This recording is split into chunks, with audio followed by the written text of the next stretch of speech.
my name is Maria, and today I'm going to show you how to make a simple mask. So first you will need 2 pieces of fabric 6 by 9 inches and 2 straps 7 inches in length. You will need scissors, needles, and then thread and your sewing machine. After you have the 2 pieces of fabric, you will take them and place them right sides together.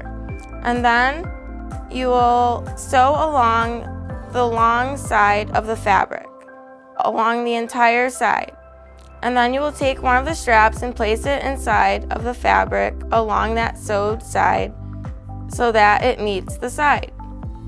And then you will sew about 1 inch to cover the strap. And then you will sew the other side along the entire side. And then you will pull the strap out to the other side and sew about 1 inch to cover the strap. After that, you will do the same thing to the other side, but leave a little gap so that you may flip out the fabric when finished. Then you will sew the gap closed, and then you will iron the mask, and then you will pleat the mask with 3 pleats. Here's an example of one. After you pleat the mask, you will sew around the entire mask, and you want it to be about 3 inches in width.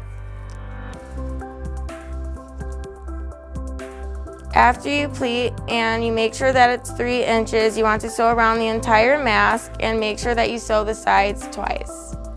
And then you want to cut off all stray thread and make sure that the mask looks nice and neat, and then you have your mask.